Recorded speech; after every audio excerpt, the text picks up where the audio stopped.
Muchas gracias, con la venia del señor presidente y secretario. Vamos a continuar con el tema del día de hoy.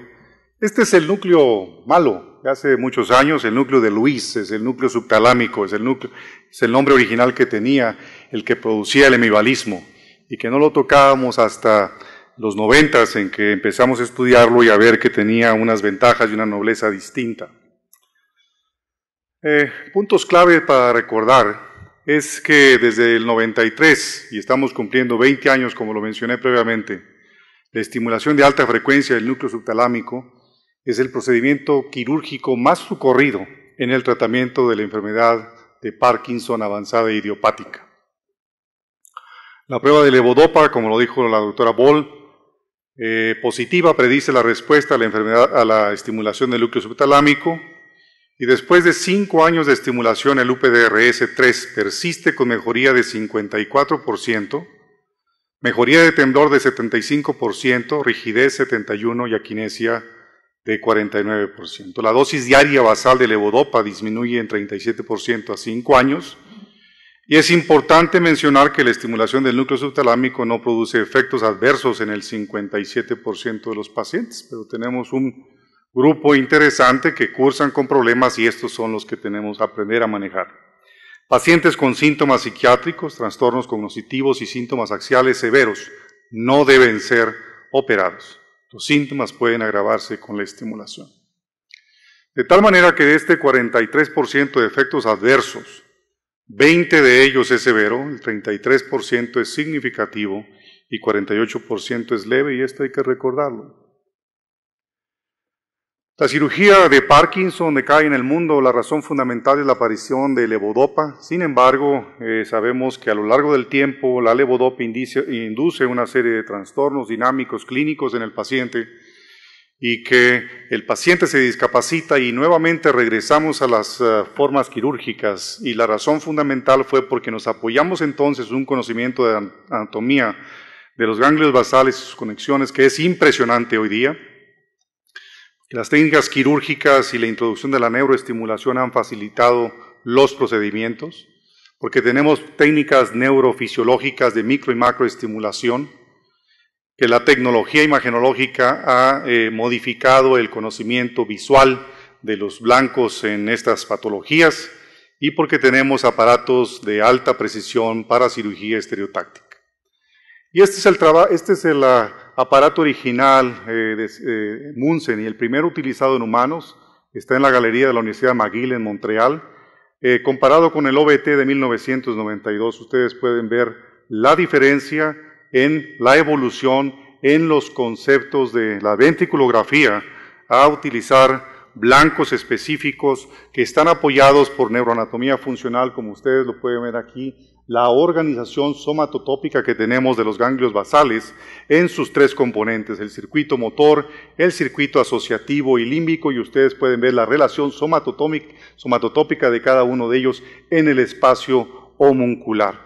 Y luego el hecho de poder contar ahora con tractografía y ver las fibras de paso que atraviesan estos núcleos específicos.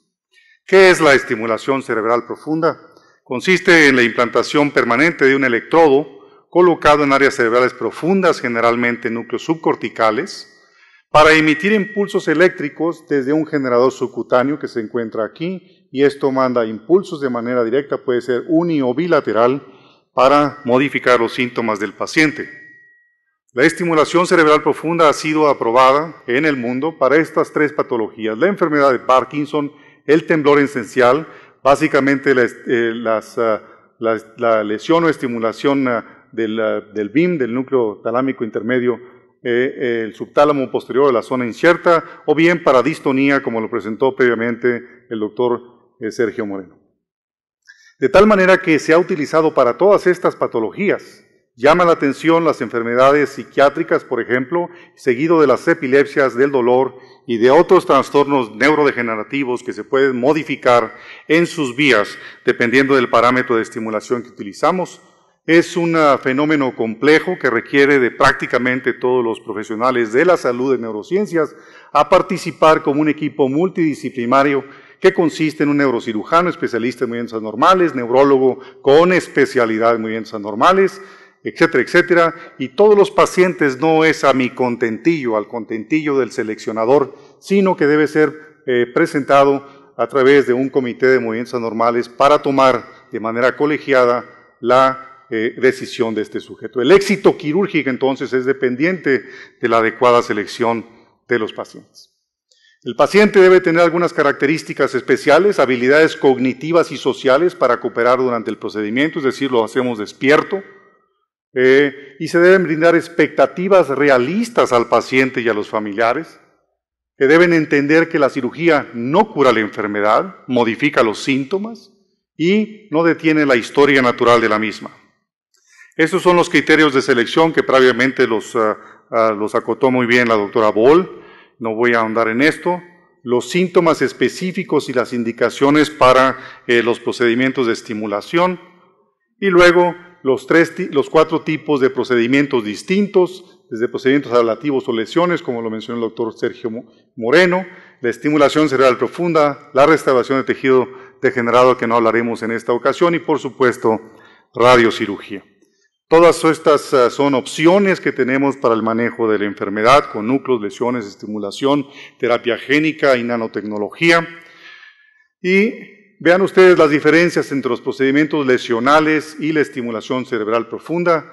Nos cuestionamos si es permanente la lesión, depende de con qué se haga, si es leucotomo o es radiofrecuencia, pero son de menor costo, es un procedimiento directo, es menos laborioso, menos cruento, menos tiempo, menor riesgo de infección, por supuesto, y menor riesgo de complicaciones relacionadas con equipo implantable. Sin embargo, la estimulación cerebral profunda es precisa, es controlada y reversible, es ajustable y programable, pero tiene 2 problemas fundamentales. Uno, el aumento del costo y, por supuesto, los problemas técnicos del hardware que tienen estas patologías. Entonces, un paciente correcto con un procedimiento quirúrgico, el que sea, tendrá el éxito correspondiente.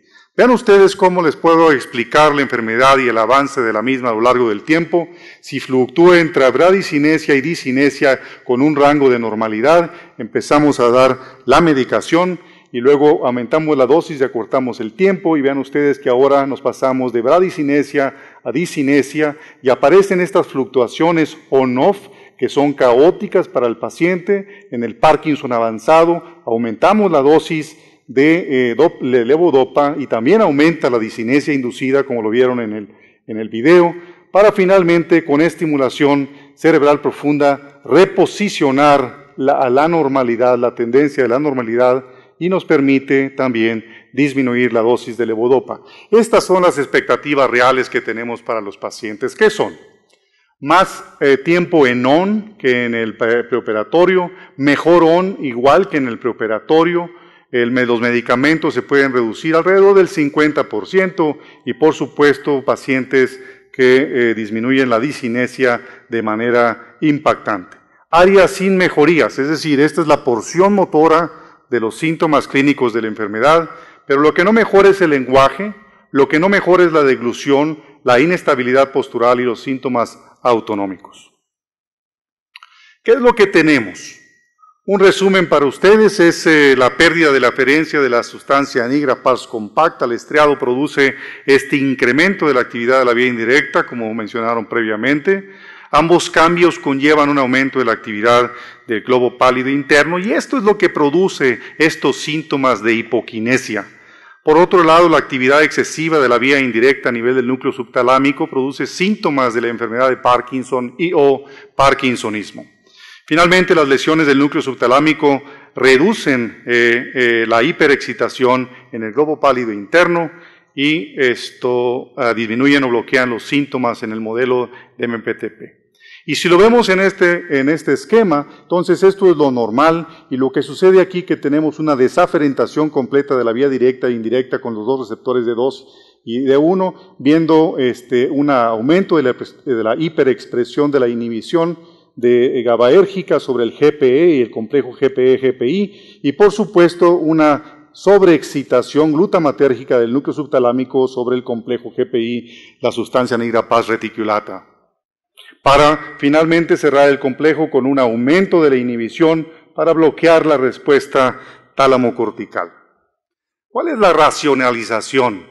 ¿Por qué estimular el núcleo subtalámico? Uno, porque juega un papel central, y esto es de capital importancia en el estriado pálido tálamo-cortical, que tiene funciones que les mencioné antes, que son motora, cognitiva y emocional. La frecuencia de disparo de sus neuronas están hiperexcitadas, y esto es muy importante desde el punto de vista biológico. La frecuencia media de descarga neuronal es de 35 Hz, y esto nos sirve para saber cómo vamos a jugar con los rangos de estimulación. ¿Y qué es lo que sucede si descarga en salvas o en forma tónica o en un patrón oscilatorio? Y esto lo modula la estimulación cerebral profunda, de tal manera que tiene bloqueo específico o modulación de la excitación sobre este tipo de descargas. Las lesiones del núcleo subtalámico mejoran impresionantemente las respuestas motoras en el mono, con el modelo de MFTP. Y el otro aspecto interesante y reciente es que este blanco en terapia génica con el adenovirus, SEDGAD, tiene una impactante respuesta clínica. Entonces, lo localizamos de una manera adecuada porque tenemos mayor preferencia y mayor experiencia en su localización.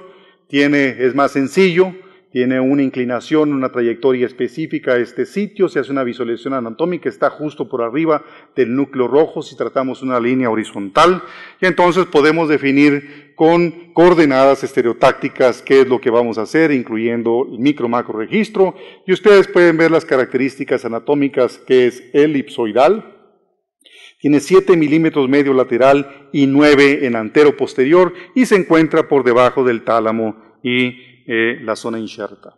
Mide 200 milímetros cúbicos y con sus 3 componentes, como ustedes lo pueden ver aquí, motor, el asociativo y el límbico, y las respuestas evocadas se pueden modular dependiendo del sitio de la colocación.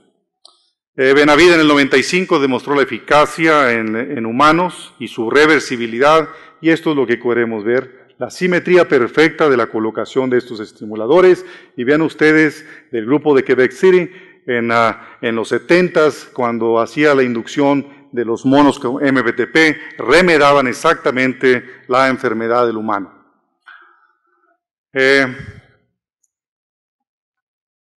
Esto es lo que vimos desde el 2001, publicado en el New England Journal of Medicine. El impacto que tenemos sobre la fase ON, es decir, aumenta de manera dramática del 27 al 74%, el OFF disminuye de 50 a 19% y el ON con disinesia de 23 a 7%. Estas son las respuestas motoras típicas que se han reproducido a lo largo de una cantidad de reportes en la literatura mundial que predicen que esto es totalmente reproducible, de alto impacto, y que la mejoría de los síntomas motores de la enfermedad en los pacientes que tratamos con estimulación del núcleo subtalámico modifican no solo la historia motora, sino también la calidad de vida de estos sujetos. Los pasos de la implantación son relativamente sencillos. Localizamos el núcleo subtalámico con método directo e indirecto, hacemos o no micro o macro registro, y luego colocamos el estimulador implantable para posteriormente hacer ajustes y jugar con los programas de ajustes para ver las respuestas evocadas. Vean ustedes qué es lo que hace el microregistro. Estamos en la sustancia blanca, prácticamente silente, llegamos al tálamo con unas respuestas evocadas, y lo que sucede en la zona inserta nuevamente callado, para finalmente establecer el canto de las neuronas del núcleo subtalámico, que hacen más o menos así. Y entonces uno distingue automáticamente dónde estamos, y desde el punto de vista gráfico, esto es lo que hacemos. Hacemos la introducción de la cánula del electrodo, hacemos la colocación del mismo a nivel del núcleo subtalámico, hacemos las pruebas de macroestimulación con diversos umbrales para saber la respuesta que tiene el paciente o bien efectos adversos secundarios a la estimulación, para finalmente colocar el electrodo y fijarlo en el sitio adecuado y correspondiente. Los mecanismos de acción de la estimulación cerebral profunda, recientemente Jesús Cienfuegos los ha estudiado muy adecuadamente, y simplemente huelga decir que la estimulación a alta frecuencia inhibe la actividad celular, por una sobresaturación de la transmisión neural, inhibición directa de sus potenciales de acción, una regulación a la baja y a la alta, dependiendo de los fenómenos más profundos o más superficiales, y modifica también la liberación de neurotransmisión en este sitio. Hacemos ajustes de la estimulación hasta lograr la respuesta esperada. Esto es importante. ¿Tiene efectos adversos? Sí, que están asociados con la disminución de la medicación. Y entonces tenemos mayor severidad de las manifestaciones no motoras y un síndrome que se ha denominado disregulación dopaminérgica y que se los mencionaré en un momento. Más de la mitad de un grupo de pacientes con estimulación cerebral profunda, con disminución mayor del 80% de los medicamentos dopaminérgicos, desarrollaron apatía. Y esto es importante. La mitad de estos presentaron depresión. La depresión fue reversible con la readecuación de las dosis de la medicación, etc. Y pensamos que esta es una vía mesolímbica que se afecta en estos pacientes, pero este es el síndrome de desregulación dopaminérgica que cursa con hipersexualidad, cleptomanía, apostadores, etc. De tal manera que no es tan bien que viene la esposa del paciente diciéndonos que hace una serie de cosas importantísimas. Tiene riesgos como cualquier procedimiento quirúrgico, 1% de EBC, y ustedes pueden ver que las infecciones varían desde el 2.5 al 13%, fracturas y migración del electrodo como ustedes lo ven aquí. Áreas de mejoría y sin mejoría nuevamente, y estas son las recomendaciones del consenso. ¿Qué dice? Que básicamente lo que ya les mencioné, más que debe realizarse por un neurocirujano que fue a la escuela experimentado y que tomó un curso de posgrado en cirugía estereotáctica y funcional y que trabaje con un equipo multidisciplinario, que las complicaciones quirúrgicas son muy variables, que tenemos que tener cuidado con la infección, los resultados óptimos los queremos obtener entre los 3 y 6 primeros meses, posestimulación, etc. Pero una de las cosas importantes es este remaridaje que tenemos con los neurólogos, en los cuales cada quien tiene su experiencia. El neurólogo hace la selección del candidato y manejo posoperatorio, que incluye la programación, ajuste de los medicamentos, etc. Y el neurocirujano tiene la responsabilidad de la colocación de cuidados postoperatorios y complicaciones quirúrgicas para proveer un mejor estándar de atención para los pacientes. Y prácticamente estoy terminando mi charla para decirles que la mejoría significativa de los periodos en OFF, comparada con otros núcleos, la disinesia se redujo en 69%, el OFF en 68%, etc. De tal manera que esto es el panorama que tenemos hoy día con la estimulación de este núcleo.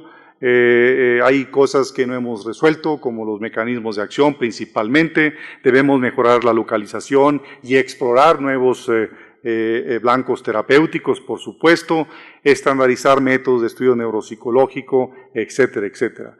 Pero yo creo que las cosas de hacer énfasis a ustedes es que las lesiones ofrecen grandes bondades y beneficios y que no debemos abandonarlas, por un lado, y en segundo lugar que no utilizar esta cirugía como último recurso en los pacientes. Eso no se vale.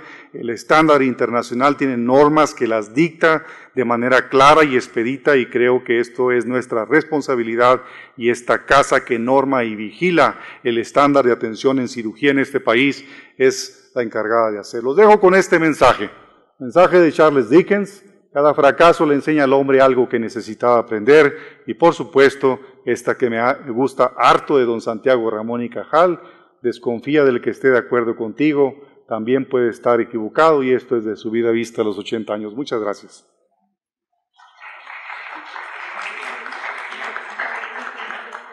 Y porque tenemos aparatos de alta precisión para cirugía estereotáctica. Y este es el aparato original de Munsen, y el primero utilizado en humanos. Está en la galería de la Universidad McGill en Montreal. Comparado con el OBT de 1992, ustedes pueden ver la diferencia en la evolución en los conceptos de la ventriculografía a utilizar blancos específicos que están apoyados por neuroanatomía funcional, como ustedes lo pueden ver aquí, la organización somatotópica que tenemos de los ganglios basales en sus 3 componentes: el circuito motor, el circuito asociativo y límbico, % de los pacientes, pero tenemos un grupo interesante que cursan con problemas, y estos son los que tenemos que aprender a manejar. Pacientes con síntomas psiquiátricos, trastornos cognitivos y síntomas axiales severos no deben ser operados. Los síntomas pueden agravarse con la estimulación. De tal manera que de este 43% de efectos adversos, 20 de ellos es severo, el 33% es significativo y 48% es leve, y esto hay que recordarlo. La cirugía de Parkinson decae en el mundo. La razón fundamental es la aparición de levodopa. Sin embargo, sabemos que a lo largo del tiempo la levodopa induce una serie de trastornos dinámicos clínicos en el paciente y que el paciente se discapacita y nuevamente regresamos a las formas quirúrgicas, y la razón fundamental fue porque nos apoyamos entonces en un conocimiento de anatomía de los ganglios basales y sus conexiones que es impresionante hoy día. Las técnicas quirúrgicas y la introducción de la neuroestimulación han facilitado los procedimientos, porque tenemos técnicas neurofisiológicas de micro y macroestimulación, que la tecnología imagenológica ha modificado el conocimiento visual de los blancos en estas patologías. Y muchas gracias, con la venia del señor presidente y secretario. Vamos a continuar con el tema del día de hoy. Este es el núcleo malo de hace muchos años, el núcleo de Luis, es el núcleo subtalámico, es el nombre original que tenía, el que producía el hemivalismo, y que no lo tocábamos hasta los 90s, en que empezamos a estudiarlo y a ver que tenía unas ventajas y una nobleza distinta. Puntos clave para recordar es que desde el 93, y estamos cumpliendo 20 años como lo mencioné previamente, la estimulación de alta frecuencia del núcleo subtalámico es el procedimiento quirúrgico más socorrido en el tratamiento de la enfermedad de Parkinson avanzada e idiopática. La prueba de levodopa, como lo dijo la doctora Boll, positiva, predice la respuesta a la enfermedad, a la estimulación del núcleo subtalámico, y después de 5 años de estimulación el UPDRS-3 persiste con mejoría de 54%, mejoría de temblor de 75%, rigidez 71% y aquinesia de 49%. La dosis diaria basal de levodopa disminuye en 37% a 5 años, y es importante mencionar que la estimulación del núcleo subtalámico no produce efectos adversos en el 57%.